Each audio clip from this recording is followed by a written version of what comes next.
Cette année, il y a une super nouvelle. Je vais avoir un nouveau bateau pour aller encore plus vite et surtout pour sauver encore plus d'enfants.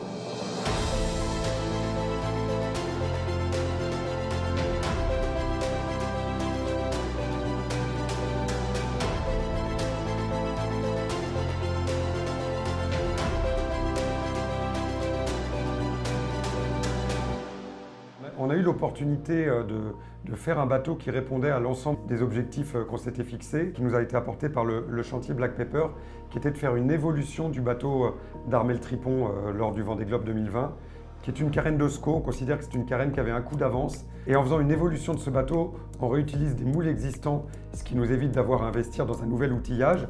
On réutilise également une partie des études qui avaient été faites pour ce bateau. Donc là encore, on réduit l'investissement dans de nouvelles études.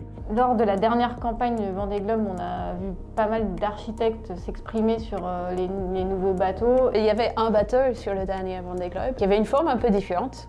Comment tu as décidé de faire cette forme? La grosse difficulté sur ces bateaux offshore, c'est quand tu navigues avec les vagues, donc au portant, tu vas plus vite que les vagues et au final tu rattrapes les vagues, et avec les bateaux pointus, on a un peu tendance à s'enfoncer dans les vagues qu'on rattrape, quoi. Donc les SCO, c'est des bateaux un peu spatulés à l'avant et qui, au lieu de rentrer dans l'eau et pousser la flotte de chaque côté, ils vont pousser la flotte vers le bas et en fait ils vont rester au-dessus de l'eau, quoi.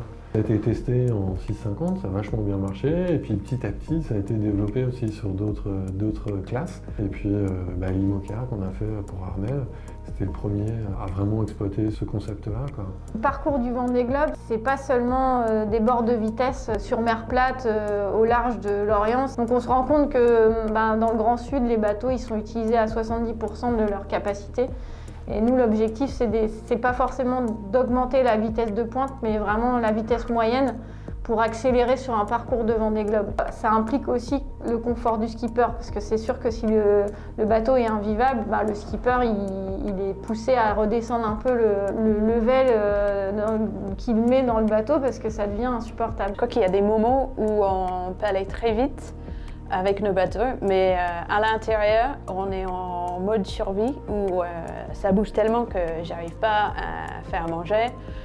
J'ai vu quelques vidéos d'Armel Tripon. Il a eu un record. Je crois qu'il y a un tronçon du Tour du Monde où il était le bateau le plus rapide. D'équateur à équateur. Le concept intéressant du SCO, c'est sa largeur de carène et l'effet spatulé à l'avant qui l'un et l'autre permettent de développer plus de puissance sur le bateau. Les bateaux qui sont un peu spatulés comme ça, la spatule, en fait, dès que ça va toucher l'eau, ça va vraiment relever le nez du bateau, quoi. Comme des skis. J'ai hâte d'essayer.